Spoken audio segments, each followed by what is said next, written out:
A very good evening to all of you. Welcome to the DAKSH Annual Constitution Day lecture. This lecture is a part of a series that DAKSH has been running since its inception to deepen the understanding of the Constitution and reflect on the intersection of constitutional ideals with our everyday problems and issues with the justice system and public institutions. Recently, as most of you are aware, there's been a lot of debate about the relevance of the Constitution and its supposed colonial legacy.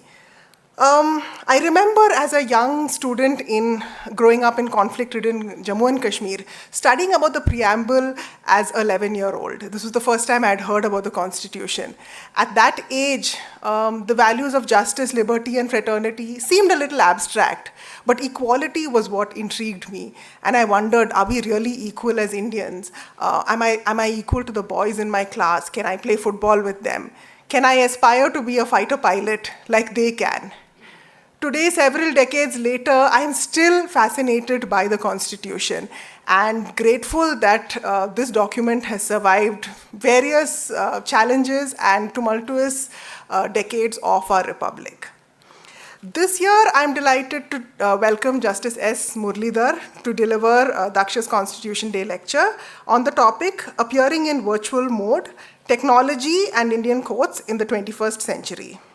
It's cliched to say that Justice Muralidhar doesn't require an introduction, but I'll just go ahead and do a short introduction for those of you who are not familiar with him. Justice S. Muralidhar was the Chief Justice of the Orissa High Court between January 2021 and August 2023. During his 17-year-long tenure in the judiciary, he also served as a judge of the Punjab and Haryana High Court and the Delhi High Court. He is one of the most courageous judges we have had in recent times, and his commitment to access to justice for all shines through his work as a judge and as a lawyer. My seniors from law school have described to me how he would practice from a blue mini Omnivan parked in the Supreme Court parking lot. For those of you who are not familiar with an Omnivan, it is the precursor to an SUV, a largish vehicle in which extended Indian families would be packed in. From his days as a public interest lawyer to his career as a judge, Justice Muralidhar has consistently demonstrated an unwavering commitment to justice. He has shouldered these challenges with amazing grace and has always greeted us with a warm smile whenever we've interacted with him. Let me not take any more of your time and welcome Justice Muralidhar to the stage. Thank you, Leah. A very warm good evening to everyone. A small correction. A white Omnivan by Chinese whispers has become blue. I'm very happy to be here talking to you about the courts and technology.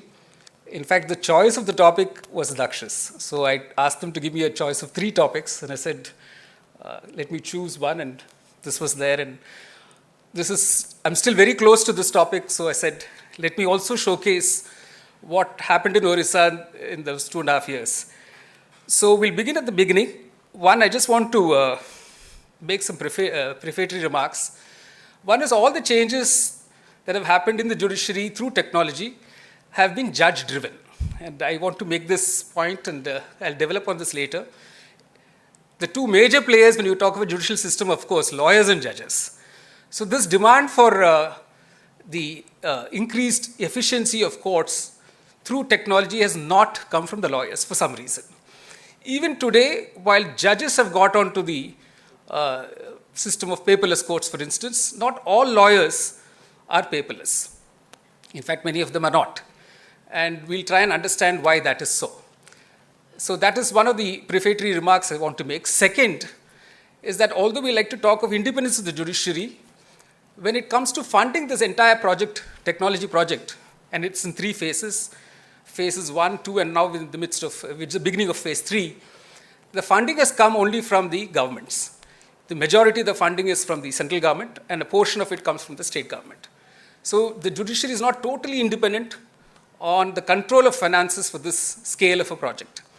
The third is, and this is not peculiar to the judiciary, that whether it comes to hardware or software, neither is the government nor, of course, the judiciary is in control of the rapid changes in technology. There's a need to constantly adapt to the changed, better versions of either hardware or software. This is a great dependency on suppliers of hardware and software who are not within quotes, unquotes, jurisdiction of the courts. That is, they're not necessarily answerable to the court system or even to the governments. There are major multinational players in the area of software and hardware, and this is something that we should bear in mind when we talk of the functioning of the courts. With those three prefatory remarks, let me start at the very beginning. We go back to, not of course the beginning of the 21st century, we go back to the last part of the 20th century. Those in the audience who may not know what is a caveat, I should just tell you that A versus B in the first court results in A winning and B losing. A anticipates B going in appeal to the next court, so A files a caveat in that appellate court so that no order is passed by the appellate court without hearing A. This is basically what a caveat is.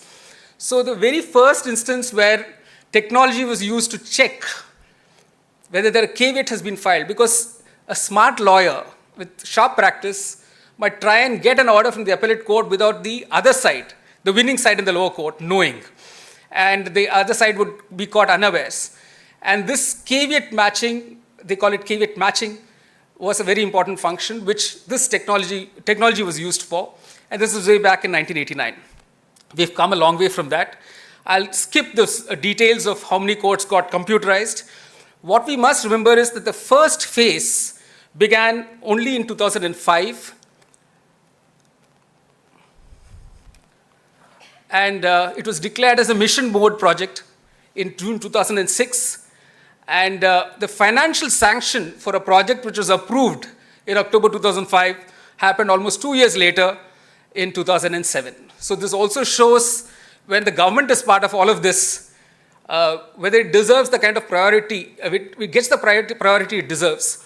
And this has been another running theme, where there's a lot of dependence on how soon government releases funds for utilization by the judiciary for its projects.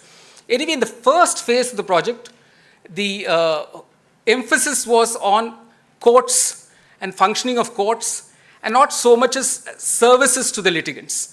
For instance, you would have the cause lists. We call the cause list basically a list of cases that are listed before a court for hearing. And that is published as what is called a cause list. And these are all jargons. I'm afraid I'll be using some jargon during the course of this lecture, although DAKSH has requested me to try and avoid as much jargon as possible. So those were computer generated. And then, like I said, caveat matching was done through computers. The scheduling of cases in terms of categorization of cases and categorizing and scheduling those cases before benches, computer used for all of this. And just like in all other fields, and we ourselves have done it, all the production of documents, that is the word processing functions, were substituted, typewriters were substituted with computers. So this was actually the first phase. There was very little data analytics. There was very little understanding of data generated through the use of computers. That had to await the second phase, which began in as late as 2015. The first phase continued for 8 years, up to 2015, where 15,000 courts had computers in the court premises, printers in the court premises, but there was not connectivity to the internet at that stage. It happened during the second phase. The second phase was approved in 2015, and in the implementation of phase 2, several milestones were achieved, and I'll just come to that in a minute. The third phase, which is now in September 2023, which was approved, has just begun. And the third phase is supposed to have the ecosystem approach. I'll talk about it later. The finances for these phases, first phase had a financing of around 640 crores, all granted by the central government. The second phase involved about 1,700 crores, again funded by the central government. The third phase, they've announced that they're going to provide 7,000 crores for funding the entire phase 3 rollout. I'll just talk briefly about what computerization of courts envisages through the e-court project. In the first phase, the control was with the National Informatics Center. That was supposed to be the implementing agency. So all the ideas came through it, And very early on, a decision was taken to adopt what is called free and open source software, FOSS. Now, whether this was a good thing or not is up for debate. I know some of the courts could progress faster than the others in terms of computerization because they did not go for FOSS. Whereas even in the Vision 3 document, it says that we must stick with FOSS, which has got its own advantages. They also came up with what is called a core and periphery model. Now there's a centralization of this entire project of computerization of courts in the E-Committee of the Supreme Court. E-Committee is basically electronic mode of functioning of courts. It's a committee set up by the Chief Justice of India. The present Chief Justice of India was himself chair of the E-Committee even before he became the Chief Justice of India. He continues to be the chair of the E-Committee even today. It comprises of basically judges supported by registrars who have a good knowledge, working knowledge of computers, and representatives of the government. That's what the E-Committee is about. In the second phase, the implementation of this entire project was left in the hands of the high courts rather than the government. And the core periphery model was developed, thinking that there will be one core model and which will be used by all the high courts and all the district courts. And wherever they needed to customize for their particular needs, they would be allowed to do, and that was called the periphery changes. Being part of the computer committee of the Delhi High Court for about 8 years, I knew we had great problems in developing this periphery around the core. And there some of the core functions actually needed to be tweaked, and we were unable to do it because of this core periphery system, which was developed in, actually it was developed by CDAC in Pune, and that was the model that was put forth for the entire judiciary.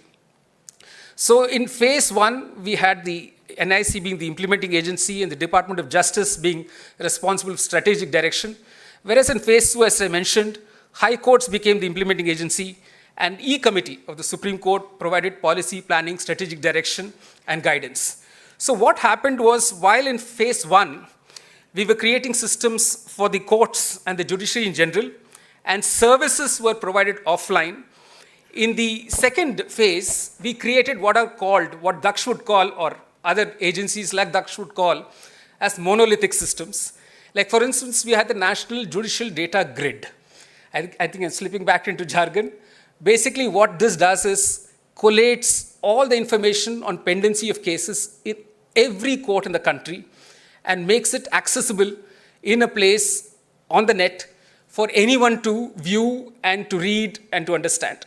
So typically, if you wanted to find out what is the pendency of, let's say, the district court in Nanded in Maharashtra, you could go on this National Judicial Data Grid website and drill down, I mean, this is again a computer jargon, drill down to that information about that court. And within the district court, if you wanted to go to the court of the Chief Judicial Magistrate, you could go to that court and to see what are the cases pending in that court, how long has it been pending for, what are the orders passed in that court. You may not get access to the pleadings, that is the petition, the reply, or the evidence. You may not get access to that, but you will get access to the listings of the case, the orders passed in the case, and how long it's been pending. So today, using this National Judicial Data Grid, you can do some amount of data analytics. Let's take the instance of the Chief Judicial Magistrate in Nanded. How quickly is he or she able to dispose of a case, let's say of cheating under section 420 IPC? You can compare that court with a similar court in Kerala, and you can find out whether they function at the same degree of efficiency. If you find differences, you will then get down to analyzing why it is so, how many adjournments were granted by this court as compared to that court, who sought those adjournments. That kind of analysis has been done by agencies including DAKSH. It's been done by Vidhi, it's been done by certain other agencies as well, and they've been bringing out reports on pendency and arrears in courts. So the second phase of computerization helped with this kind of data analytics, and that was built upon in the second phase to also have systems that talked to each other. For instance, in the second phase, we have seen that you can pay court fees. That is the charges that a litigant pays for filing a case. There are different court fees that you pay for different kinds of petitions. So instead of actually going and purchasing court fee using cash, you actually can pay it through a card now or even pay online. So this e-payment of court fees means that the court system has to talk to the banking system. So to that extent, there is some kind of an interoperability here that is happening in a limited sphere. We have the case information system developed, which is another monolithic system, which others can use. But basically, you have to engage with each of these systems individually, and you can't have these systems talk to each other, which is what they want to do in the Vision 3 document, which has been rolled out in September 2023. The other important comment to make was that it is the judiciary which is controlling all of this. If something goes wrong, if something is found lacking, the decision for that has to be taken by the E-Committee first and by the high courts, which are implementing agencies. Now, all the judges who are there in these committees should have some working knowledge of computers, of technology. They have not been trained for it. I think the Indian judiciary was very fortunate that at various points in time, it had judges who had a kind of inclination to learn more about computers, to start using computers themselves, who sat on these committees and therefore could carry this project forward. If I can mention a few of them, Justice Madan Lokur, he headed the E-Committee in the Supreme Court for a number of years, but also the Delhi High Court, he chaired the committee, Computer Committee, of which I was a member. Then you had Justice Badr Ahmed, who was in the Computer Committee in the High Court of Delhi for many years, who had a great vision for computerization, who also had the capacity to write software programs as a lawyer himself. So it's just that we got lucky with some of the judges in the system themselves being computer savvy, and somebody like me working with them, I could learn a lot through that association. And some of us were therefore not hesitant to start using technology for our own work. So it is not surprising that in this second phase, the first paperless courts in the country started working in the Delhi High Court. The first ever paperless court was Justice Ravindra Bhatt's when he was in the Delhi High Court. I think it was in February of 2010. And then I became a paperless court in the Delhi High Court 2 months later. And we continued as paperless courts. Basically, whatever cases I was hearing in that roster is again a technical legal jargon. Basically, the types of cases I was hearing, all those case papers would get scanned. They would get presented to me in what is called a soft copy. I would read it on a monitor on my dais. I would use a digital pen to make my notes on the file. And I would even be able to access reported judgments of the Supreme Court and the High Courts on the monitor itself, because the software for that would also be uploaded on that monitor. So basically, I was working in a paperless mode.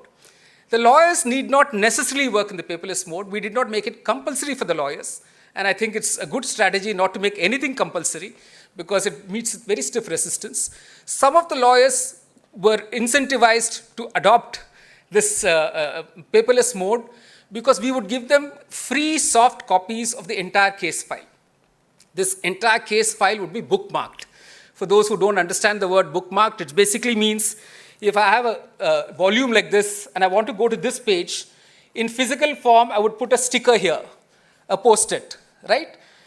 Computer does it now. If you bookmark, you have software which bookmarks your entire file. So if you want to read the evidence of, let's say, PW6, it will be bookmarked saying evidence of PW6. You click on that, and it straight away takes you to that evidence. You're not wasting time sifting through the file. So likewise, every important part of that file is already bookmarked for you to use. So sometimes the judge is quicker in reaching the particular page of the file than the lawyer is. So the more you get to use it, the easier it becomes, just like our mobile phones.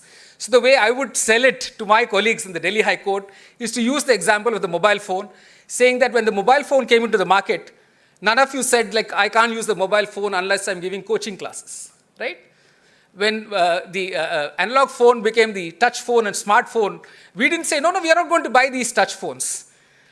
We, in fact, went standing in queues outside the Apple stores to get the latest phone because we wanted to have it. And we were not deterred with the fact that we had to learn something. We could learn it from our colleagues, we could learn it from our children, learn it from our grandchildren. So we didn't have a mental block about using a mobile phone. I used to tell them, therefore, similarly, reading paper on a screen should not deter you. But I think there is a valid point being made here, even today, but by some lawyers and even judges who say my thoughts don't flow unless I touch the paper. My thoughts don't flow unless the pen, the tip of the pen touches the paper. I think it's a valid point that they're making. And I mean, there are no easy answers to it. Only that when you start reading on the screen, it makes it much easier as a judge because you're not deterred by the size of the file, whether it's a 10,000 page file or a 500-page file. When you're a paperless court, it doesn't matter. But when you're operating in physical mode and the court master keeps on your desk a 10,000-page file, you're mentally already thinking, how can I have this case adjourned? And some lawyers strategically use that. They say, tell the court master, better keep all the volumes on the dais of the judge. And usually the senior advocate will say the flourish, my lords, the records, and the records will be in 4 or 5 trunks. And the judge looks at those trunks and he says, my God, this will hold up my whole week. I can't possibly take up this case. But in a paperless mode, there's no such psychological stress on the judge, although there may be on the lawyer. So these are small things that I found useful as a paperless court. I must also share with you what happened in the Orissa High Court before I get on to the more particular details. When you operate in a hybrid mode, which is what is happening post-COVID in most courts in the country, you basically can have lawyers appear online, just like a Zoom call or a Skype call. And you can also have them share, whether it's a presentation or a citation or a video clip, you can have them share on the screen. I took this a step further. We were dealing with illegal shrimp farms in the coast of Orissa. Every third day, I would get a complaint by someone saying, despite your orders saying that there should be a dismantling of illegal shrimp farms, a new one is coming up every day. Basically, what would happen is I would pass an order, they would dismantle one shrimp farm, and by the time that enforcement team left, 2 others would come up overnight. So this was becoming a kind of a nightmare. So I was dealing with one such complaint where they were saying, despite your order just passed last week, look, this shrimp farm has not been dismantled. So what I ordered was somebody will stand with his mobile phone at the spot and give me a real-time video of what the ground situation looks like. So in the court, on the screen with all lawyers and the collectors of 3 districts, Puri, Ganjam and Kendrapada watching, we could actually go on the coastline and see those shrimp farms which had come up overnight. So then there was no question of an argument saying, no, what he's saying is not true, what I'm saying is only true. Argument stopped. Another instance, a slum was relocated in Cuttack to a colony, and they were complaining that the sanitation in the slum was in the colony was despicable. So typically the municipal corporation lawyer said, let me take instructions. I gave him a week. He again said, no, let me file an affidavit. I said, let's stop all this. Tomorrow morning, 10:30, 2 of your municipal corporation officers will be in the spot, and they will walk through the colony with their mobile phone, and we'll see what is happening. Which is what happened, and the minute the man turned the corner, because the first street was all very clean, neat, all painted, I said, walk on and turn to the right. He turned to the right, and there was that huge garbage, which they hurriedly, kind of pushed to the one corner. All arguments stopped. So I then realized that you can use technology to cut through all the maze of, contradictory facts with the court not knowing what the reality on the ground is. I've often felt, even in public interest litigation, if the court actually went to the spot, would it make a difference? And I think it would. I was appearing for many years for victims of the Bhopal gas disaster, for many years for the tribals in the Narmada Valley who were displaced, and much of the time of the court was consumed in one side asserting one fact and the other side denying it. And I really felt if the court was actually physically located there, it would make such a huge difference. Anyway, that didn't come to happen, but I think technology gives us that possibility, that positive possibility of cutting through the maze of contradictory facts. So just to come back to the milestones, I've spoken about the NGDG. People have developed apps. Today, at the touch of a button, you can get to know the court in which you are supposed to appear, whether it's Delhi High Court or the Orissa High Court. And today, as a hybrid hearing, I don't know whether many of you know it, a typical senior lawyer, a busy senior lawyer, will have 3 or 4 screens in front of him. So he will appear before the Orissa High Court here, he'll appear before the Delhi High Court here, he'll appear before the Supreme Court here. And of course, the meter is down for each of them. So that is a possibility today. And that wasn't thought of when even I was in the Delhi High Court.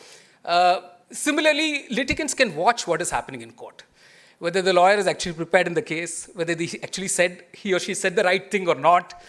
And lawyers have to be on the watch about what they are doing in the court. They better be well prepared. They better not make statements which is contradictory to the instructions given by the client. So it's putting everyone on a higher watch. So we have, as part of all of this has happened in the phase 2, this National Service and Tracking of Electronic Processes.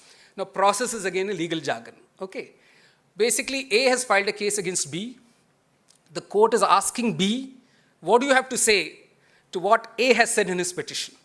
So the court basically issues notice to party B saying, let us have your response.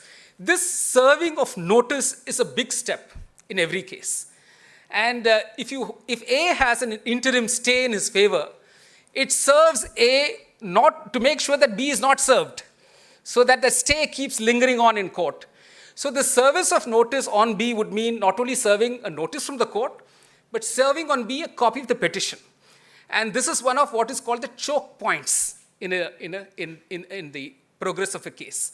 Many cases don't progress beyond the stage because the service of notice is not complete. So the earlier reports from the process server would be, I went there, door locked. I went there, person not found. I went there, the person who opened the door refused to receive the notice. All kinds of standard replies left without a forwarding address. This is all very common. Now, we don't know whether that's actually happened or not. If B is smart enough and is prepared to make the process server very happy, he can write whatever B wants him to write on that report. And that service will never be affected. This end step, this National Service and Tracking, basically gives this process service a mobile phone which can capture a video of the actual service of notice or the pasting of the notice so that arguments on that is cut short and sends a report real time to the court. It can be just like you have the tracking of courier parcels or speed post parcels. You now have a tracking mechanism by which you can know, sitting in the court, whether this was served or not. But this is only one part of the problem. The other part of the problem is actually getting a copy of that petition. In the physical processes, that petition would be put in an envelope, which would be sealed and delivered to the person receiving it. Let's say I'm a respondent in a matrimonial litigation. There are many private details in that petition which I don't want the world to know, right? And I therefore can't have an open cover sent. So people would ask, why can't you send it by an email attachment? An email attachment is open to be seen by everyone who can enter the system and see it. Even if it is protected by a password, there's no guarantee that it can't be seen. And it is presuming that the person who receives it first has an email ID. You'd be surprised to note that there are many Indians who don't have an email ID. There are many Indians who don't have access to computers. There are many Indians who do not know how to read an attached file. So the reality is if the person who is supposed to receive the notice is in a remote village in Assam, he can't be expected to have access to this attached document on an email. So we really have a problem on this last part of the process serving, which is actually serving a copy of the petition. I'm just flagging this when we comment on what is proposed in the phase 3 document. We have virtual courts. You will see that in Orissa. We have automated emails. Basically, what is the next date of hearing? In the physical form, you went to the court system. You enter the court. It's all, completely a maze for anybody. I've had highly literate person, highly informed persons, completely lost in the maze of courts. Just as an anecdote, just to lighten up the mood, it's the Punjab and Haryana High Court, and typically the lawyers are on strike. So one of their colleagues has been caught for a traffic violation. He's roughed up the policeman who dared stop him. So the entire bar is on strike. Now this old Sadaji is waiting in the Chief Justice's court, and he's tired of waiting, so he decides to go up and argue the case himself. So he says, Janab, and starts speaking. When one of the judges says, हमें समझ में नहीं आ रहा है, आप वकील रख लो. So the Sadaji says, कमाल है, समझ आपको नहीं आ रहा है और मुझे वकील रखना है. So for many a litigant, this is a maze. It's the jargon being spoken, and somebody gets up and murmurs something, the judge murmurs something, and the case is over. And I've had so many occasions, even as a lawyer, the bewildered look on the client's face saying, what happened? What happened? So that continues even till today. So this navigating this maze, whether that becomes easier with these mechanisms is something that we need to discuss. Where sitting in the confines of a house, a litigant can actually watch what is happening. And many of our live streaming hearings today are available. Like you want to know what I did on, let's say, 1st August in the Orissa High Court, you can go to the YouTube and type out 1st August live streaming, Chief Justice's Court, you'll get to know. So today the litigant is able to have better knowledge on what is actually happening in court. This is only one small part of the problem, though a significant one. So phase 3, the organization which is hosting today's lecture was part of drawing up this phase 3 document, and not alone. 2 other organizations, Vidhi and Agami, also helped in drawing up this document. And it proposes, and this is what I've said, this financial outlay of 7,210 crores. For scanning, digitization, they've set apart more than 2,000 crores. For cloud infrastructure, 1,205 crores. For additional hardware, 643 crores. Infrastructure, 426 crores. And virtual courts, 413 crores. But the devil is, of course, in the detail. People shouldn't feel elated, 7,000 crores is made available to the judiciary. Getting those 7,000 crores is probably going to take a long time. After getting that 7,000 crores, utilizing that 7,000 crores is the real challenge. Typically, the government gives you 100 crores. Some judges sit around in a committee and have to decide to spend that 100 crores. They float a tender for buying computers. The bids are not good enough. One bidding process takes 3 months. They have to re-tender the whole thing. That takes another 3 months. February of the year has arrived. You have to return funds by March. You are expecting judges to suddenly become people savvy in technology, knowing to choose which is the best computer, which will work well for you, which is the most competitive in terms of pricing. Judges don't have that background training or knowledge. But there's a huge burden on the judiciary to do all this, which is why the Vision 3 document provides an alternative, which again, we will discuss. Basically, what this Vision 3 document does is, it advocates what is called an ecosystem approach. It says that the solutions to the problems should emerge rapidly from the ecosystem, rather than separately working on solutions by treating it in a separate module. It talks of application programming interfaces. It compares this to the development of digital payment apps, which have proliferated, and thinks that this could be one solution to developing apps for different kinds of problems, which can increase transparency and accountability. It wants to treat this entire performing of the functioning of a court, the judging itself. It wants to see it not as a sovereign function, but as a service. So what is this altered vision of judging as a service? What does that entail is what we have to discuss when we look at the phase 3 vision document. It wants a greater role for private players. It says make available all the judicial data that you're gathering. You, of course, set down norms, privacy norms, you have governance structures, but make it available for market players to enter to develop solutions for you. And whether we want to do this, whether it's safe to do it, is something that we all need to debate about. So I'm going to take a small detour now and go back to my favorite state now, Orissa. Orissa has 30 districts. It has 25% tribal population. And we were functioning from this place called Cuttack as a high court. Orissa is one of those states where the high court is not located in the capital of the state. Bhubaneswar is the capital, but Cuttack has always remained the seat of the high court.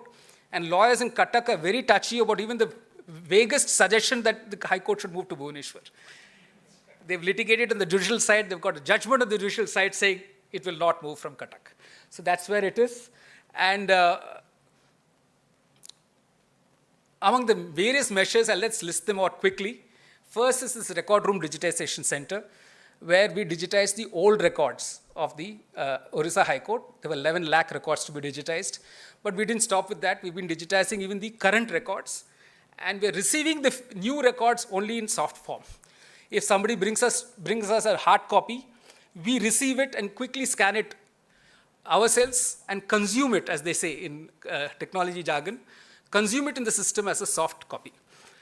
We've digitized the administrative files. The office of the Chief Justice of the Orissa High Court is completely paperless. And the waiting time for clearing of a file is between 2 and 5 minutes. So that is what it had come down to. No question of a registrar waiting outside the Chief Justice's chamber for 3 hours and 4 hours with a huge bunch of files. We have paperless committees. We have paperless courts, not just in the High Court, but in the districts as well. Then we have inspection of case records, which happens in all high courts in physical form. We've offered the lawyers inspection in soft form, which they're finding very useful. We have e-payments, of course. We also have the digitization of lower court records. For those who are not lawyers in the audience, when a petition is filed in a high court challenging an order of a district court or a court below the district court, the lawyer will not ask straight away for a stay of the proceedings. The lawyer will simply suggest to the high court, please call for the records of the case. All right. What it effectively means that the physical record from the trial court has traveled all the way to the high court, which actually means a stay of all proceedings. Now, when the trial court, they call out the case, there is no case record. The judge says, where is the record? His court clerk says, no, it's been called by the high court. Till such time the high court decides that case, the trial cannot proceed to the matter. So this just one sentence saying call for the records means that the case in the trial court has come to an end. Now, the smart lawyer in the high court knows that each high court has lakhs of cases. If this one case doesn't get listed, nobody's going to notice, right? So it's easy to make sure that the case remains in the high court like this, with this one sentence saying call for the records. For 10 years and 15 years, there's no progress of the case. In fact, one comment I have of this Vision 3 document is not acknowledging the role of lawyers in the entire system. The lawyers are a huge player in the system. They know how to delay cases. They know how to accelerate cases.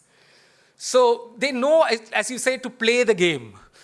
So Mark Galanter, a senior law professor from Wisconsin University, has done remarkable study of the Indian system for more than 50 years. He has written a wonderful paper called Why the Haves Come Out Ahead. So he divides litigants into one-shotters and repeat players. If you take the instance of motor vehicle accident, the insurance company will be a repeat player. The accident victim would be a one-shotter. The one-shotter's capacity to litigate in court is so much reduced in comparison with the repeat player's capacity to litigate. Tobacco companies in the US were repeat players. Victims of tobacco use were one-shotters. So the repeat players have the capacity to go on litigating till they turn the law in their favor. And that's therefore a remarkable paper which needs to be read by everyone. It's available on the net. Mark Galanter, Why the Haves Come Out Ahead. So we cut through this one step of the lower court record getting stuck in the high court by saying all these records will be digitized and sent back, which we did. And we issued instructions that hereafter, if any judge calls for a record, you will only send the soft copy and not the hard copy.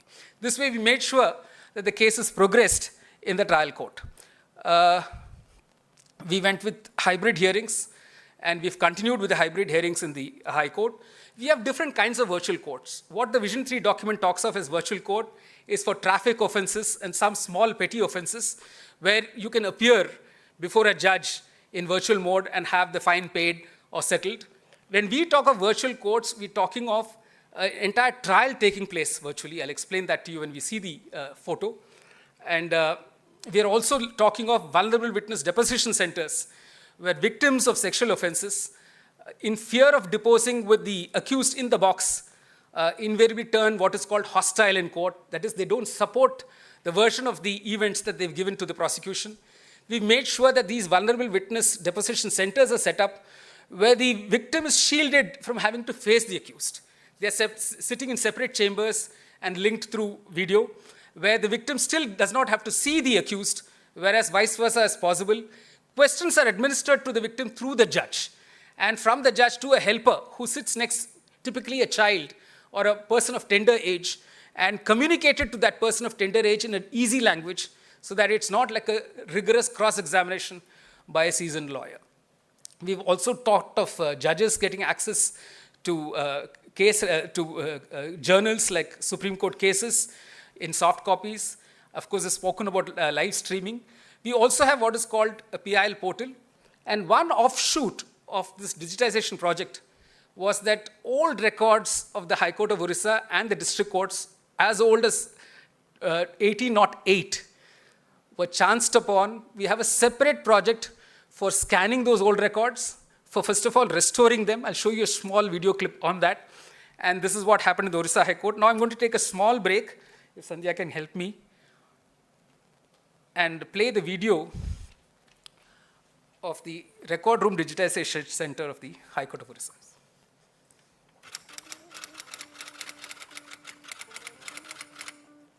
Record Room Digitization Center.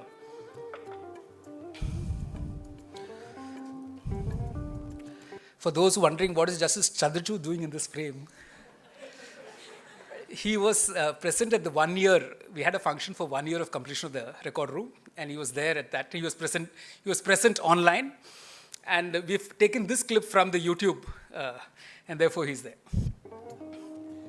Where around 275 people, including High Court staffs, DEOs, scanning agency, and retired High Court staffs, are working for digitization of all disposed of civil and criminal records, and to essentially reduce the burden of storage of paper files in the High Court of Odisha.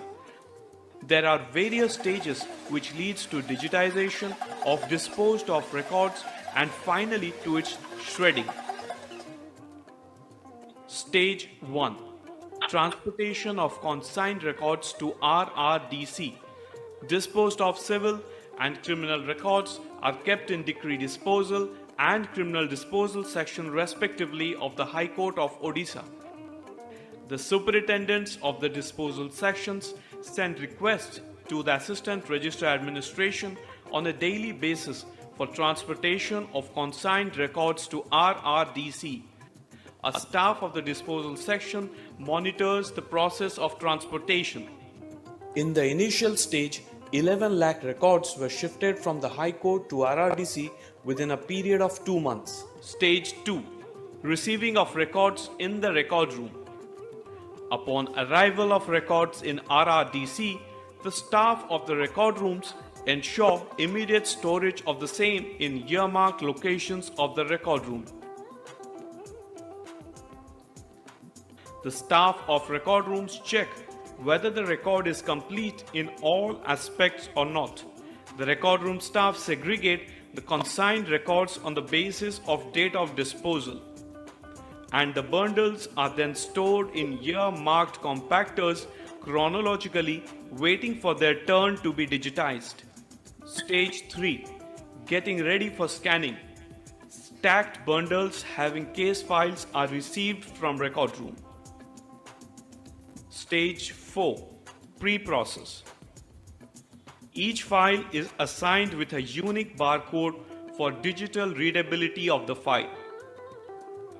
About 50 records makes a batch, and those batches are given a batch name for the work process of the scanning agency. Batches are sent chronologically as is received from respective record rooms. Stage 5. Ready for scanning. Files are made ready for scanning in the pre-process stage by removing pins, untangling and checking its durability for scanning. Stage 6. Scanning. Files having barcode are scanned in high-speed automatic document feeder, or better known as ADF scanners or book scanners according to their condition. Paper passes through the scanner. Meanwhile, in the system, such scanned images get captured after each page is scanned. The ADFs take images of both sides and in a minute completes scanning of 60 pages or 120 images of both sides. Files are then stored in the racks. Stage 7. Quality check (QC). In this process, blank pages and folded pages are removed and rectified.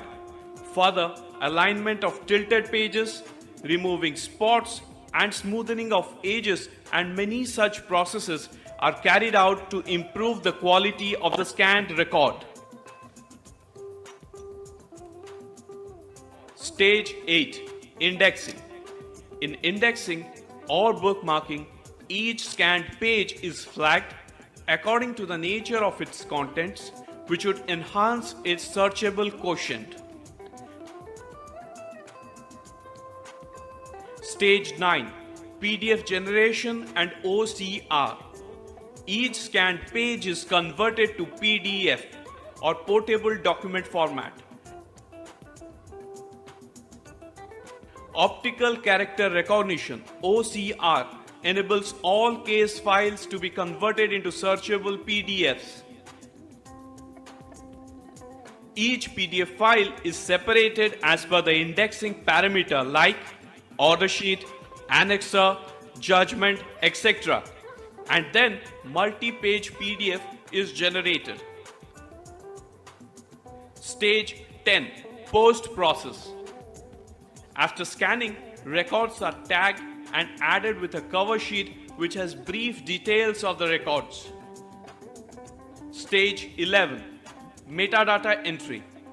Name of the judge, year of the institution of the case, case type, name of the petitioner, name of the respondent, barcode and other important information is fed in the system. Stage 12.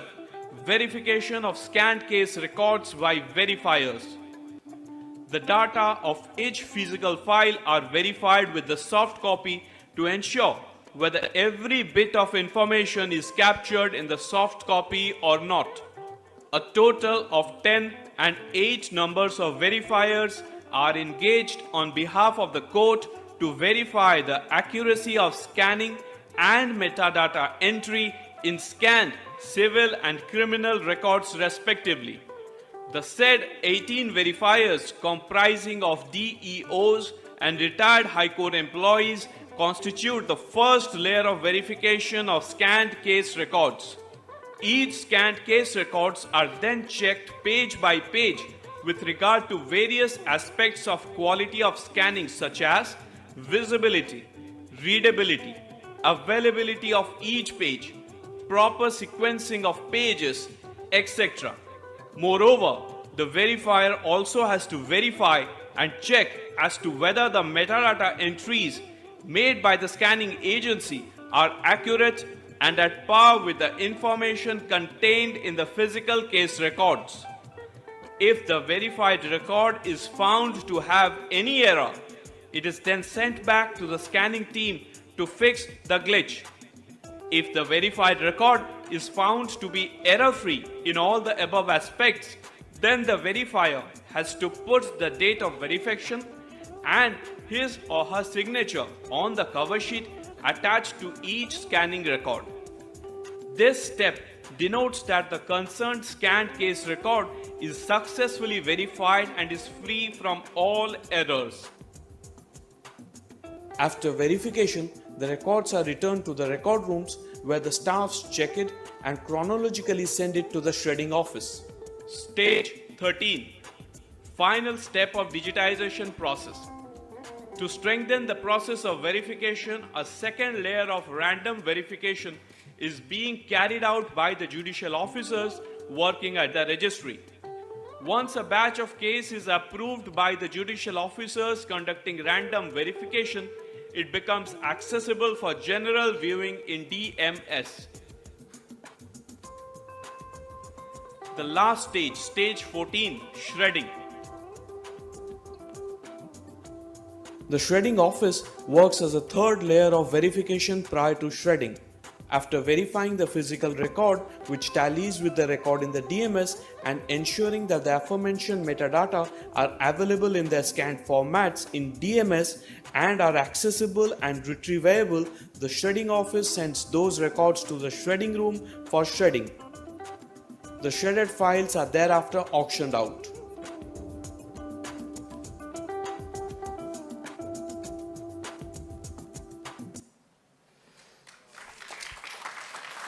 So if you're wondering how this happened, we used the COVID times when there were days when courts would not function. I would gather my entire team. We actually tried this out on a small scale as a pilot in the High Court premises in one of the large halls. And we could then actually draw the entire flow chart, which will come first, which will come next, and how the file will move and all of that. Once we were clear that this was working, then we scaled it up when we went to the Record Room Digitization Center. More than a year later, when we invited, I've not named the company, to tell us just one module of this, saying, can I know at the touch of a button whether the file using the barcode is in room A or room B or room C? They gave us a bill of 20 crores, and that was it.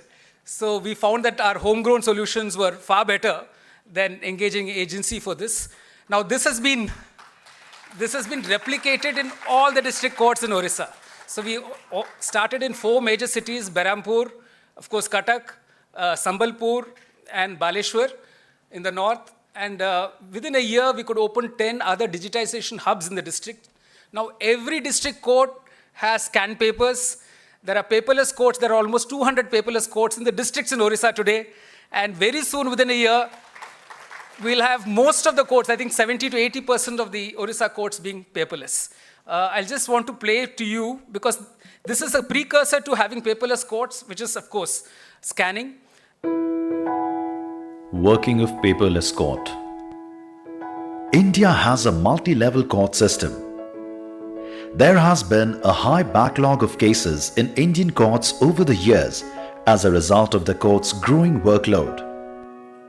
A significant portion of the delay is attributed to the cumbersome paperwork that makes up the foundation of the court system.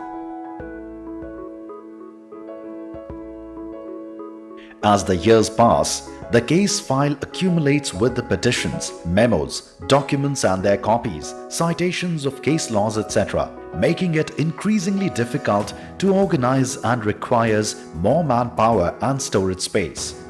Moreover, the handwritten order sheets and depositions fade away with passage of time, making them illegible and hard to decipher.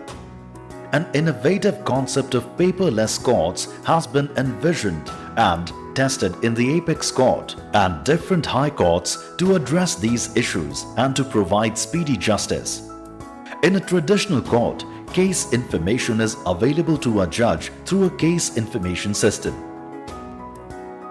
A paperless court, as the name suggests, is a court that functions without the physical records, where judges rely on digitized court records and use technology for facilitating the court proceedings. A paperless court strives to modernize the work process of the judiciary by eliminating the need for physical records and the inherent liabilities associated with the storage congestion, risk of misplacing and retrieving documents. In a paperless court, the entire case record is available to a judge in a portable device, making it convenient to access the relevant part of the record without browsing through the entire file, thereby saving time and making the workflow more efficient. It also reduces work pressure on court staff from organizing the record chronologically. The process of digitization involves sending of case records as per cause list, pre-scanning procedure, scanning of case records, quality check of scanned pages, metadata entry, bookmarking of scanned pages under different heads for easy access, and finally, the integration of the scanned records with the cause list. The courts in Odisha have adopted e-filing 3.0. The litigants and advocates can file the cases through e-filing 3.0 and the said cases shall be directly consumed by the courts, thereby obviating the need of physical filing. The e-filing module has integrated the payment of e-court fees, which is not only economical but also environment friendly. The pre-trial procedures can be accelerated by utilizing the aforesaid paperless modes. During trial, the depositions of the witnesses can be recorded in paperless mode and their signatures can be obtained digitally, obviating the requirement of paper depositions. In paperless courts, it is very convenient for judges to have easy access to the bulky case records which are segregated in different parts and the relevant portions are available with a click on the bookmark. The touch screen devices enable the judges to take down notes and highlight portions of the pleadings and evidence found to be relevant during the course of arguments, which are of tremendous use while preparing orders or judgments. Judicial officers in Odisha have been given subscription of SCC Online.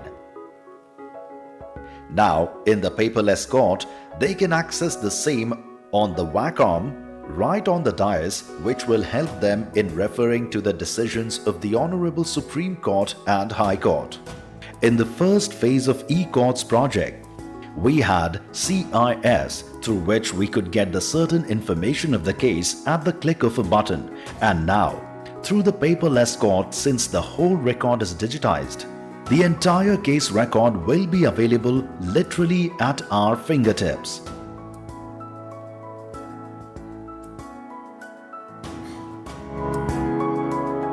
A paperless court which is not only economical but also environment friendly.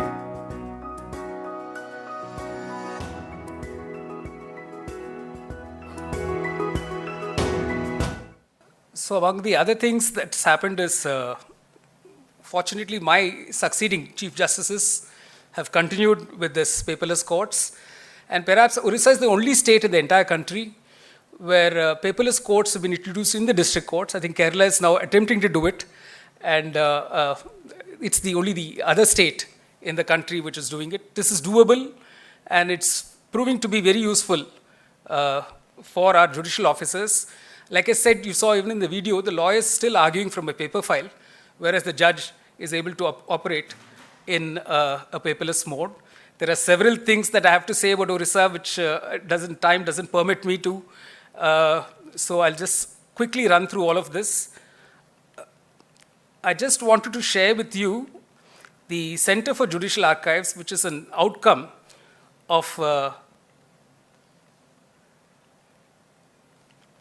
the digitization process itself. That which you saw was the paperless court in the High Court, which was my court, and now I have 10 other benches in the High Court, which is paperless. I don't have time to explain to you the judicial workflow automation system. All the non-judicial branches in the High Court are now completely paperless and operating through this system. We've had it customized for the High Court. Again, the only High Court in the entire country where the administrative side of the High Court is functioning in paperless mode. E-filing I've spoken about, e-inspection I've spoken about, e-payment, uploading of orders and judgments. You actually get digitally signed orders on the net so that you don't have to wait to get a certified copy in the court. And the hybrid system, I think I've spoken about. These virtual courts I just wanted to briefly tell you about, because a trial can get delayed if the doctor who has to depose in a government hospital has to leave his entire work and wait in the court for a whole day. Likewise, an investigating officer who may have retired from service, staying now in a different city, for him to come to the court and depose takes time. So likewise, the forensic sciences man. So people in different locations can now depose from wherever they are. There's a visualizer in the court, which then shows the document to the person and is able to depose. The lawyer in the court, of course, the defense lawyer will be able to cross-examine them. Entire thing works in a paperless mode. And judges in Orissa have been able to schedule hearings. They tell the doctor, you have to depose at 3 p.m. on 24th October. The doctor doesn't have to wait the whole day. At 3 p.m., he switches on his camera on his system and is able to depose online. We have remote controllers who ensure that the person deposing from a remote location is doing it without any fear or intimidation. So that is one thing. And then we now have benches of the Orissa High Court in virtually every district. So this demand for separate benches by lawyers, including in Karnataka, when they had the benches in Dharwad and Kaluburgi, those kind of demands could have easily been met if we had given them virtual courts without people having to travel to those places. Now this is a solution that is available even to the Supreme Court of India, where there are demands for regional benches of the Supreme Court. Today, literally sitting in Bangalore, you can appear before the Supreme Court, you can e-file your case, you can argue your case, and it's right now happening. If people have been watching the live streaming of Supreme Court proceedings, you have lawyers appearing from various locations in the Supreme Court.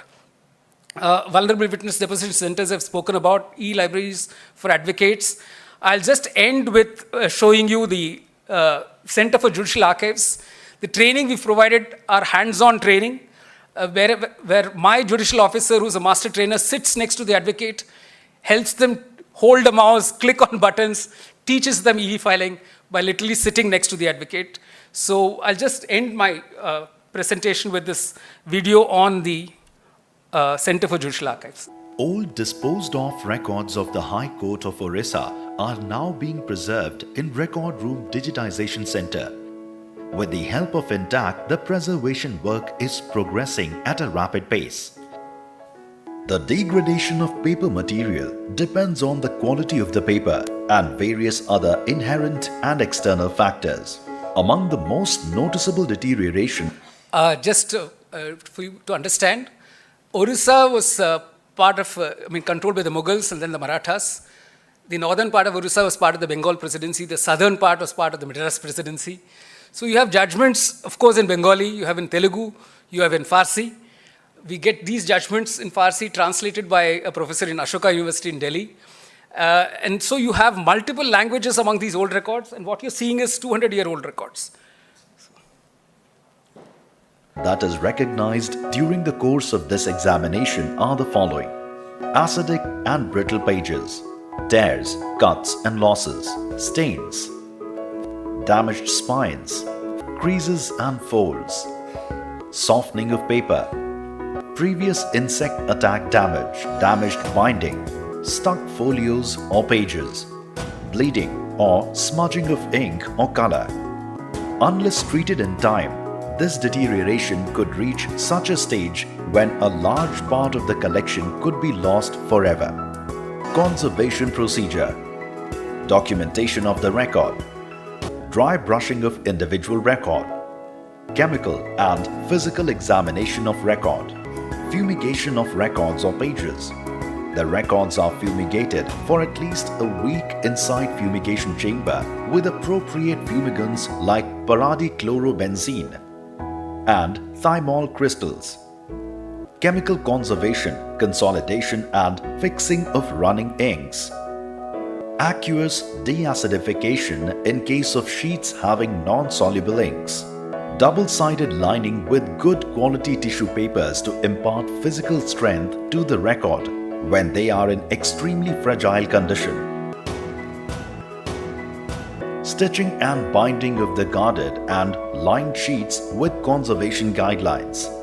These conservation interventions, when carried out on a fragile record, enhances the lifespan of the record when preserved in controlled climate and technical guidance.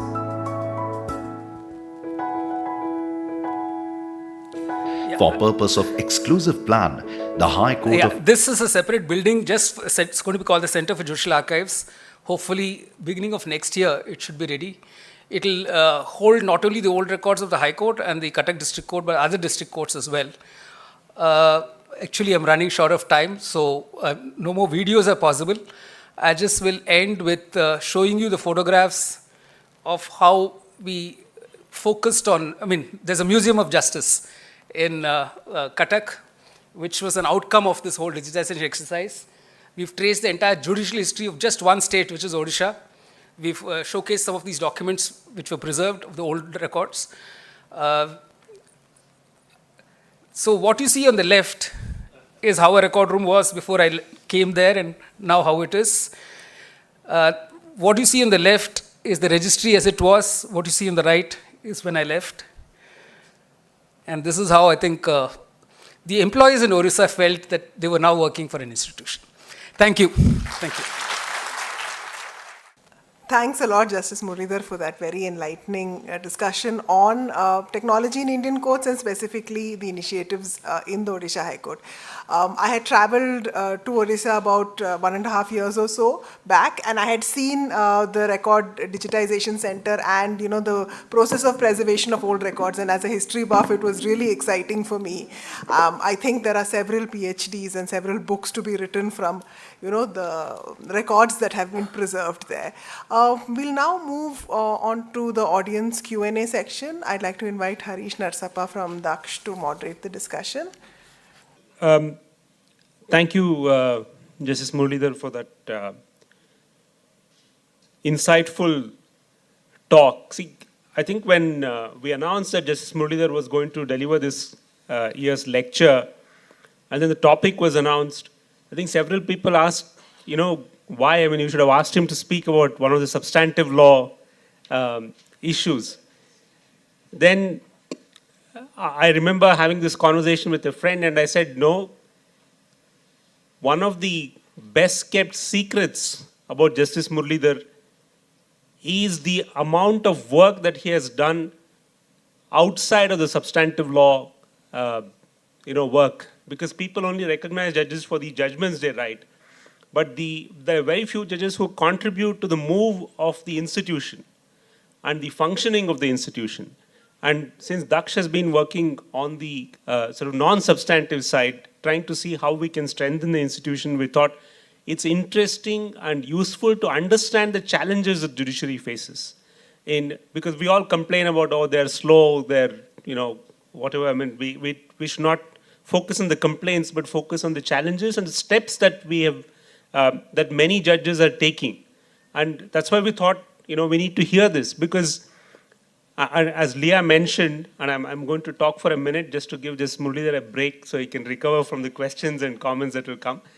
See, constitutional ideals is not achieved by talking at 35,000 feet, right? There are many small steps.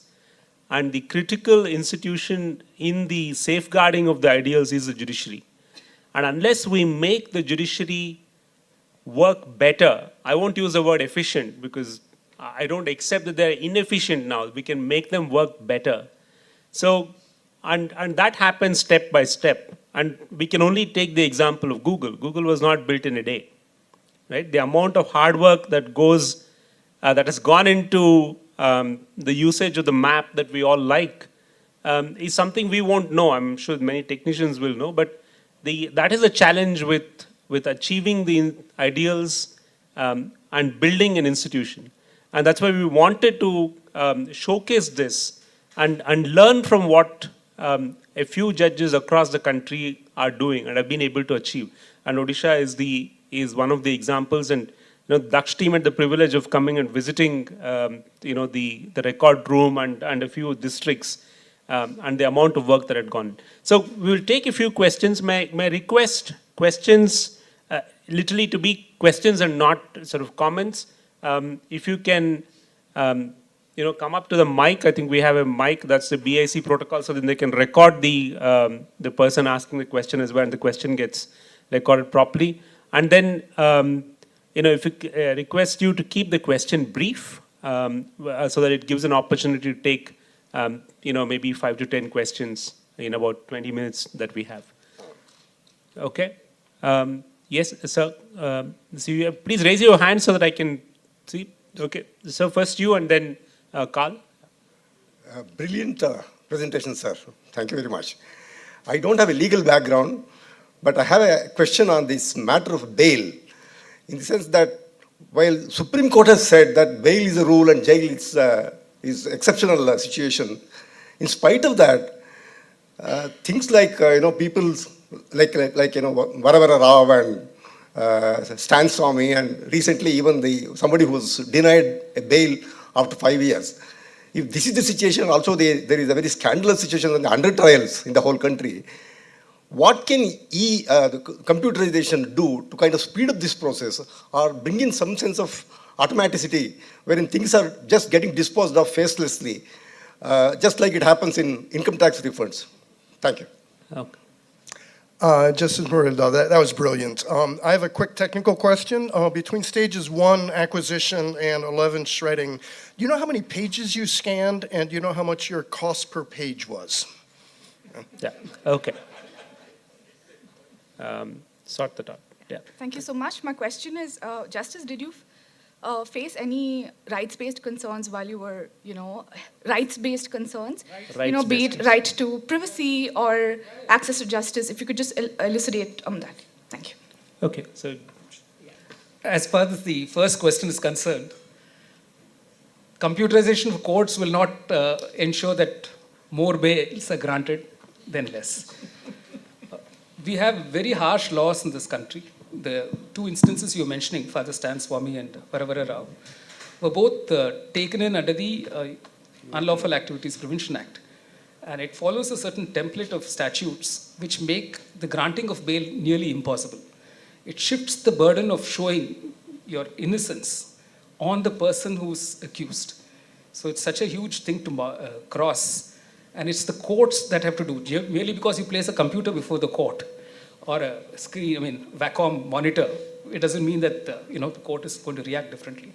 So I think that what computerization can do is tell us how many under trials are actually awaiting release, and what is the pendency in courts, what is the pace at which bail applications are disposed of, how courts compare in disposal of bail applications. So it can give you data analysis to help the judge understand the importance of the case that the judge is dealing with and prioritize some of these cases. Like typically when we talk of criminal appeals in the Orissa High Court, and not just the Orissa High Court, certain other high courts as well, we would prioritize the criminal appeals of persons in custody as compared to criminal appeals of persons who are out on bail. So it does help, data does help us understand why certain cases have to be fast-tracked over others.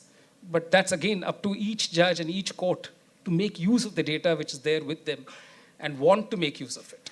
So it is largely depending on the judge and on the lawyers too. We somehow don't seem to focus enough on the role of lawyers in all these exercises. And they have a major role to play, and I hope both will see how useful some of this analysis can be for their own functioning. Carl, to answer your question, I think more than 4 or 5 crore pages have already been scanned, and it could be much higher now. And cost per page was around 40 paise per page up to the stage of shredding. But again, that could go down with economies of scale. And I must also mention, some people get alarmed when they see shredding, because shredding means it's lost forever, right? It can't be reconstructed. But with the levels of verification that we showed on the screen, it's possible to reconstruct the file and make it even more readable. And it is certified digitally by a responsible officer of the court that it is a complete reproduction of the file. And again, we are picking up files where they are filed in large numbers, like writ petitions and bail applications. And we have a different protocol for shredding of files which contain sensitive documents like sale deeds, wills. This can never be shredded. So we pull them out of the shredded file and put them in a cover. So it's preserved for eternity. So that is something that I wish to share with all of you. We developed several protocols. We amend the rules in the High Court to reduce the holding time for different types of cases. A lot of thought has gone into it. A lot of debate among the judges has gone into it. Rights-based concerns, yes. See, one straight example that comes to me for which there are petitions pending in the Delhi High Court. Let's take a case under Section 498A IPC. For those who are non-lawyers, this is a provision for cruelty, which makes cruelty to the wife within 7 years of marriage a punishable offense. And usually, persons involved in this case would not be limited to the husband, but to relatives of the husband, including the brothers-in-law, sisters-in-law, and of course the father and mother-in-law, who could be in different locations. When the judgment is written, even though a judge may be sensitive and not disclose the name of the victim, and maybe, because the name of the accused appears in the cause title itself, the names of all the others could be disclosed in the judgment while discussing their roles. And this is uploaded, the judgment is uploaded. And it's there for the whole world to see. And you Google the name of this person who has applied in your organization for a job, and you find that he was involved in a case. Despite his acquittal, you say, no, let us not have a person who has been involved in a criminal case. So it can really mar your chances, although you've got a clean acquittal in a criminal case. Likewise, various categories of cases. Now, all these records are available on the net for the last 20 years. And how do you clean up the entire record to remove all these names? So we do need to develop protocols where we respect the privacy, protect the privacy of persons involved in cases. And I don't think enough thought has gone into it. We need to have actually an active debate. This is one of the rights concerns on privacy, but there are many others. There's not time to discuss that. I think that's a whole session by itself. Yeah. Okay, so, yeah. So first, the gentleman in the blue, yeah. You, then Arunav, and then three, Yeah. in that order. Yeah. Thank you, Justice Muralidhar. It was really an enlightening session. I want to know, in the third phase, there is a lot of talk these days happening on the AI, and there's a lot of this thing that is being talked about, that there can be a more intuitive, not intuitive, a computer-generated direction can be given to the lawyer or to the judges also. Is there anything that is planned in phase 3 of this program? No, phase 3 actually talks. Yeah. Phase 3 actually talks of market players using AI to develop solutions from the entire data that's put out. Of course, I think there are other judges also who express caution. I would join them in expressing extreme caution on using AI, because if it gets it wrong, it can get it terribly wrong. So, and it can be irreversible, some of these mistakes. And we're dealing with human lives, and we need to be very conscious of this. I think AI should be completely kept out of anything to do with actual judicial functioning. There's no doubt about that at all. And even for analysis of data and developing algorithms, I think we need to be very careful. Even in other fields, we are finding that it's actually problematic rather than finding safe solutions. So I think we have to be very cautious about what we mean when we say use of AI. Like ChatGPT is already causing enough problems. And so there needs to be much more open debate on this before we even go in that way. Yeah. Yeah. So Arunav, and then the person there, and then the next set I'll come 1, 2, 3. Okay. Thank you. Thank you, sir, for your great interaction today and all the initiative that you are taking, that you have taken in your court. The quick question I had was about, I'm just curious, was there also discussion about having systems which, having these kind of electronic and electronic infrastructure in other systems that the court interacts with, that is, let's say, the forensic science laboratory or the hospitals and the I know there's something for prisons, but I don't know how effective that is. But was there a discussion about having a seamless structure? No. Actually, I couldn't have time to discuss. We have something called the e-custody certificate. Typically, when an application is filed for a grant of bail, the High Court judge wants to know the person's involvement previously in criminal cases and what was the outcome of those cases and whether the person is out on bail in those cases. So the entire history of the person's involvement in cases needs to be told to the judge. Usually a lot of time is taken by the prosecutor to elicit this information. So in Haryana, they developed this e-custody certificate, which on the very first hearing of the case could be available to the judge, who would know, like a dashboard, what the previous involvement of the man was in criminal cases. And helps the judge decide whether bail should be granted or not to be granted. So that was one interaction with prison systems and the police systems. And there's a talk of integrated criminal justice system and interoperable criminal justice system, which the Vision 3 document talks about. But we need to be careful again about the fidelity of data, that how accurate is the data and how prompt it is. And accuracy of data is a concern that all of these people preparing these reports have also expressed. And in the past also, there's been a big problem in the way we enter data. The problem with all these technology systems is if the input is erroneous, the output is bound to be erroneous. So we have to make sure that like spelling mistakes are not made. So there could be two Sanjay Kumars in a prison. And if you don't know to distinguish one from the other, great miscarriage of justice can happen. So, yeah. Thank you, Justice, for painting a very positive impression about Odisha. And I heard that the in-house solution was very cheap, whereas compared to for the digitization process. Since you told that this started off from 2020, I have one question. You stated that a new Judiciary Technology Council was formed. No, I didn't say that. There's no new Judicial Technology Council. I think you're mixing up with the Vision 3 document, which recommends the forming of such a Judicial Technology Council. We didn't have time to discuss all that. No, there's no such thing in Orissa. And to make this happen, you said that you had some lawyers or judicial people who no, only judicial officers. Yeah, I must acknowledge here, every High Court you have what is called a Central Project Coordinator, a CPC, and he's a judicial officer. And Orissa is very fortunate to have extremely bright and talented CPCs. And I must mention Arun Patra, who was my CPC in the first year, and now Satyaprakash Roy Chaudhary, who's the CPC of the High Court now. Both were completely hands-on, fully alive to all the latest developments, also conscious of safety and security concerns.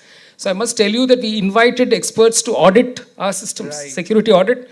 And the man went back saying that I'm going to use this as the template for audit of all other high courts. So we felt assured that we were on the right path. So we were very conscious of all those things, and we had very talented young officers. Even the volunteers for these paperless courts, I only sought volunteers. There's no question of compelling a judicial officer to become paperless. And readily they volunteered. And that's how we've been able to have 250 paperless courts in Orissa today. Awesome then. Actually, the point I think many people are missing is asking for paperless courts in the Supreme Court and High Courts, but the judges are younger in the district courts. Exactly. So somehow I think that's missed. In fact, I've always said every new batch of judicial officers in the Judicial Academy itself, they're trained on paperless courts, which we are doing in Orissa. So when they come and first sit in court, we can easily give them a monitor and say, start holding a paperless court, and they'll happily do it. So this was a small thing which I think can be replicated anywhere in the country. Yeah. Okay. First you, then Naren, and then. Sir. Thank you. To do all of this, I'm sure that you need lots of money. So I was wondering if the judiciary has a fund of its own, why go to the central government every time? Or is there any work being done upon this? No, the judiciary never has money of its own, sir. In fact, the point is this, there are documented studies to show that the court fees that the litigants pay far exceeds the budget allocated for the judiciary. So all the governments are they have huge funds contributed by tax-paying citizens and litigants. And not even a small percentage is spent on the judiciary. That's point number one. Point number two, if the central government and the state government give you 100 rupees, and if you don't spend 40 rupees, why would they give you 200 rupees the next time, right? So some part of the reason is the inability of the court to spend what is given to it. But the real reason, further reasons, is the inefficiency of the system itself. We typically have a March syndrome, where by the time January happens, you're in panic to spend the money. And the money meant to be spent for the entire year is released to you only in November or December. How are you supposed to spend it within 2 months? So all these are typical problems of government departments, which gets extended to the judiciary also. But what I found in Orissa is I knew how to spend 100 out of 100 rupees. So when I went back, when the government suddenly woke up and said, who's this in your court? What is this happening? And they were very happy giving 200 for the next year, 300 for the third year.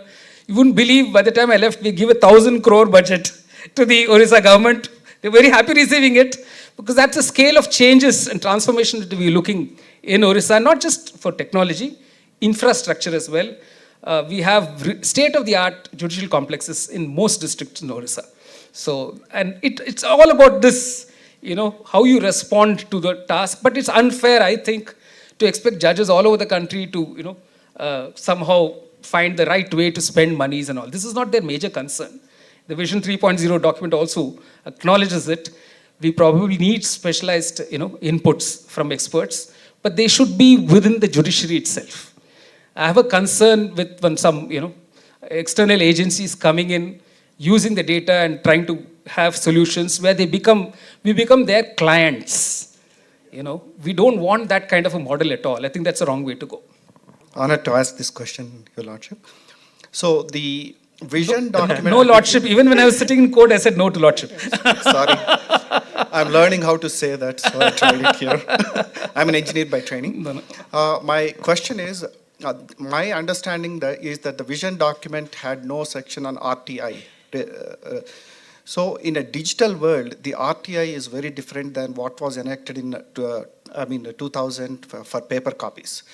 As far as I'm concerned, Constitution is a design to constrain the forces. So is data. So my question is, why is Supreme Court not starting the process? Because this process of RTI 2.0 needs to extend to executive and perhaps even the legislature. My question is it noticed or is it something? No, it's certainly noticed. I think there's no question of not noticing. It's not knowing how to go about it. I think we are basically a conservative institution. If it's not knowing, I must say, compared to the kind of complex things you talked about, it's extremely simple. You just let the software programmers record the data and make it processable. It's very simple for a computer programmer, 200%. There's no question about it. No. The question is whether the authority is using its position to constrain that. I'm sorry, I shouldn't start that. No, it's a good question. Actually, it is a very good question. In fact, the Vision 3.0 talks of a set of core values. Part of it was transparency, accountability, and all of that. Now, it's all good on paper, right? When it actually comes to look at one thing of disclosure of assets by judges, right? It ran into there was a resistance to acknowledging that the office of the Chief Justice is a public authority for the purposes of RTI. So it required a High Court judgment of the Delhi High Court, affirmed, in somewhat same tenor, but maybe in a diluted form by the Supreme Court many years later. This conservatism that we have, we need to shed that. But there's a whole bureaucracy working to frustrate the RTI Act. I think you should be aware of that. And it is a struggle, but we have to move towards greater transparency. There can be no doubt at all about that. So, Murli, 2022, we were there and fantastic, really zapped. Now, two questions. Orissa being particularly, your state and so much of a tribal and poorer population, where there are concerns about the digital divide, where the courts move more digital, where those issues are a challenge. That's one.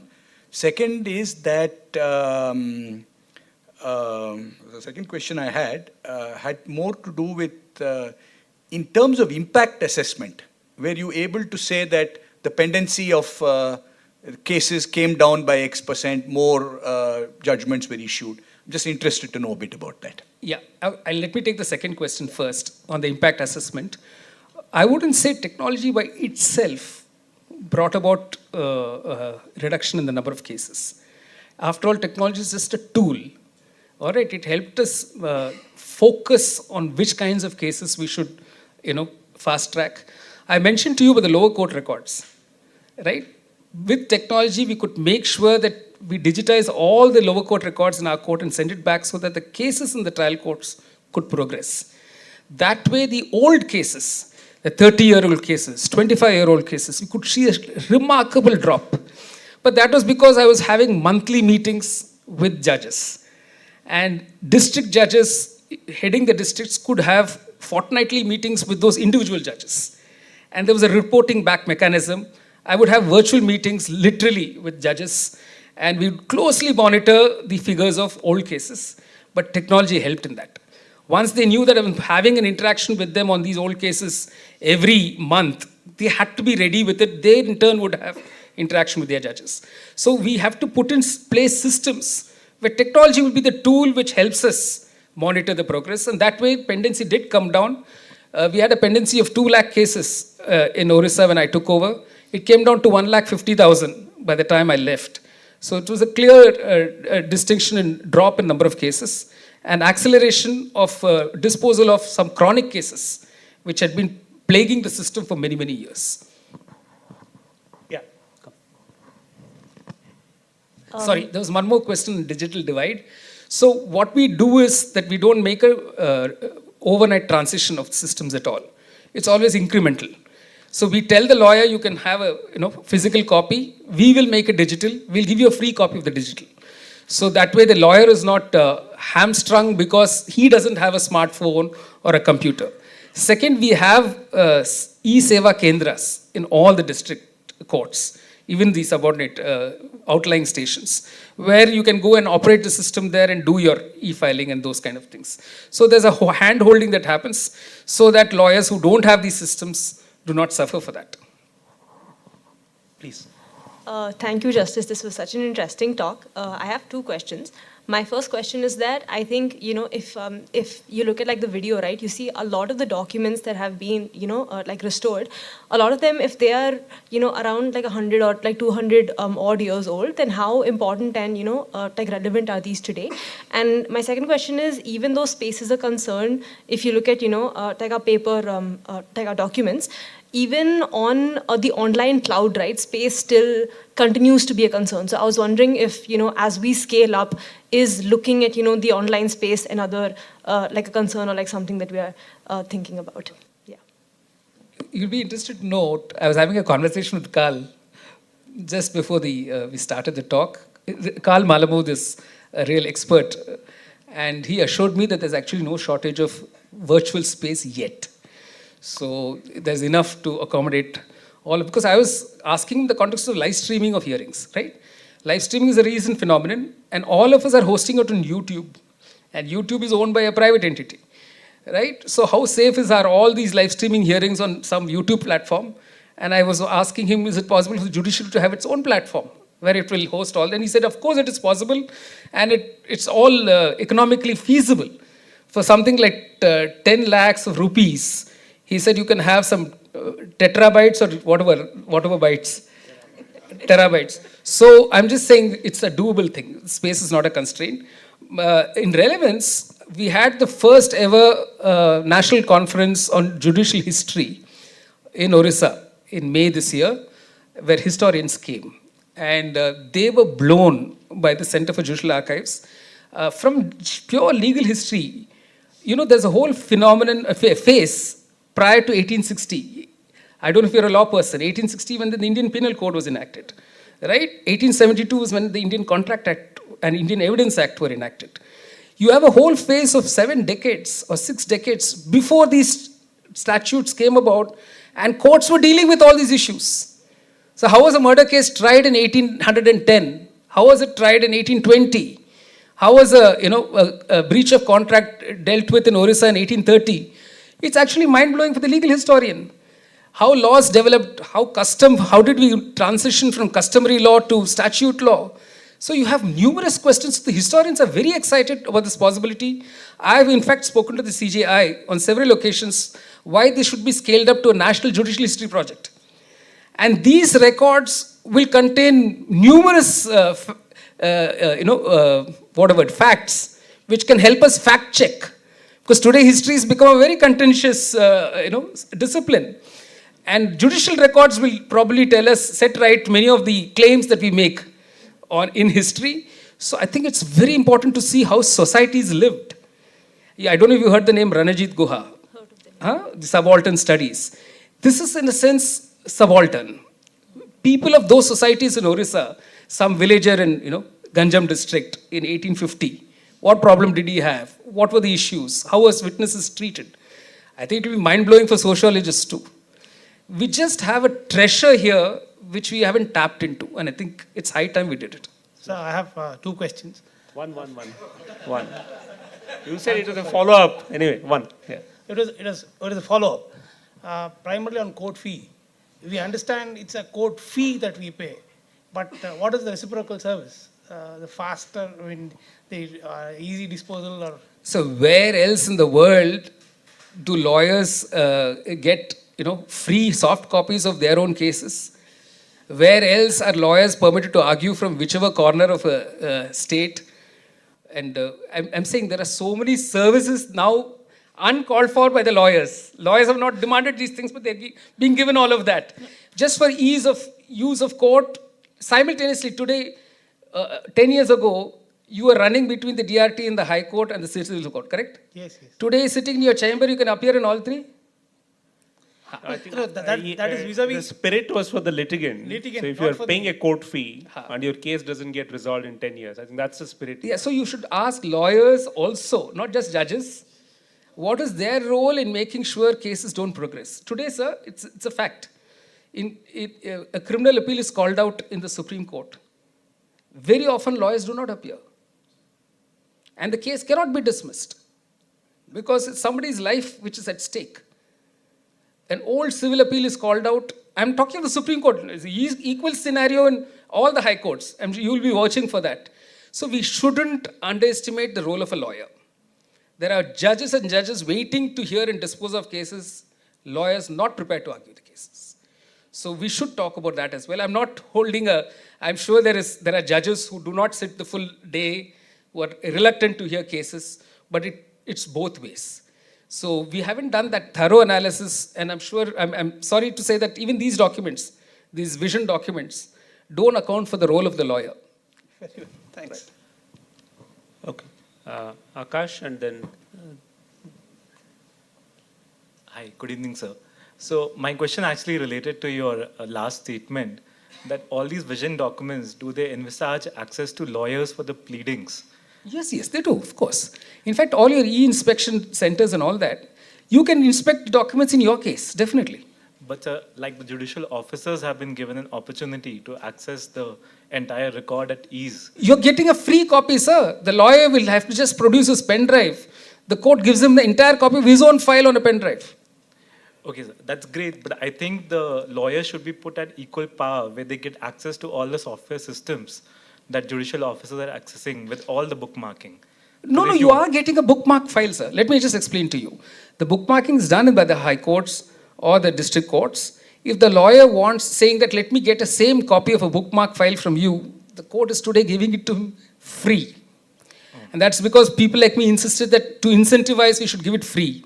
Some of the judges said, why should they get it for free? Why don't they pay some token amount at least? I said, no, till the system gets, properly streamlined, let's give it to them for free. So in Delhi High Court, at least for the last 10 years, lawyers have been getting documents of running to 10,000, sometimes 20,000 pages, free of cost, fully bookmarked. No. Lawyers should come forward to take it. I think we can only hope for the acceleration of the process with other states and high courts. No, but we must talk to lawyers. I'm saying we have to talk to the bar councils and bar associations to ask them what is stopping them from embracing it. So in Orissa, I made sure that we had training sessions for lawyers. So lawyers not only in the High Court, but lawyers in the district courts, and importantly, lawyers, clerks. Yes. So we included clerks as part of that system and made sure that all of them received training. Okay, last question. Thank you, sir. Good evening, sir. I believe this legal thing is a very closed community. And when do you think, suppose a general person, as a citizen, let's say a woman suffering from domestic violence or something, in her comfort of her home, bring the issue to the court through online, through the development of technology. And the background work which needs to be done legally will be done legally. The ecosystem develops to such a situation. Yeah. One is we increase awareness of the availability of legal services. Your point is absolutely valid, sir. Today, there's very little awareness that you can go to a legal services authority at the taluk level, district level, to seek help. Yes.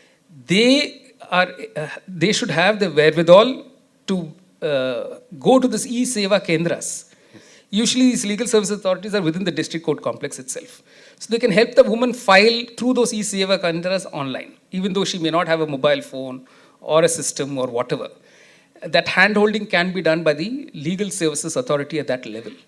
And they can have paralegal volunteers. So there is, in the system, all of this is made available. How well it is operated in different districts varies. Because it again depends on individuals, the vision of such individuals, they're wanting the system to work. So it is there. I'm saying it's there for us to use. We can only hope they use all these facilities to make sure a woman like that is able to use these facilities. Yes. And when do you think it can... Thank you. Thank you. Thank you. I have a last question for you. How do we institutionalize this effort? For example, we were discussing briefly before the talk as well. Now, currently, the initiative seems to be with each Chief Justice. Yes. And there's no ownership within the system. There's no office that owns, either the technology or the movement of technology or the use of technology in a widespread fashion. So how do we institutionalize this to make sure that the Orissa experiment either is not limited in time and with office of a particular individual and does not get limited to Odisha? No, one is, since it's centralized everything in an E-committee, the E-committee can definitely mandate targets for transition. Saying like, if they roll out an E-filing 4.0, they can make sure that each court, each high court and through the high courts, the district court comes on that platform and has the e-filing done on that platform. And you can definitely monitor the progress. And there's a system of reporting back all that is possible and from the high court to the district courts. So somewhere there's already in place a system. We produced annual reports. You know that every year we bring out an annual report, which has all the information on how we went about this entire process. And there's an institutional memory we create by having younger judges as part of the computer committee. So when the older judges move on, the younger judges will take over, and that's how we keep the continuity going. We also change the rules, and this is something that people miss out. The rules governing the functioning of the High Court. So I made sure that we changed those rules to incorporate in the rules all this e-filing, preserving of records, digital records, recognition of digital records, so that that's not tampered with. So that becomes part of the functioning of that system itself, irrespective of who the Chief Justice might be. So there are those kind of techniques that you use to give continuity. Ultimately, it will depend on individuals. So we should just hope for more pollination and... That's right, that's right. And memory, like somebody will say, oh, when this person was Chief Justice, this happened. This is how they did it. These younger judicial officers, I talked to you of the two CPCs. One day they'll become district judges. Hopefully they'll become High Court judges. They'll carry with them a memory of doing all of this. In fact, the High Court employees, all of those who were involved in this entire exercise, and it could not have been possible without all of their involvement. They will all carry those memories of that we did it. We made it work.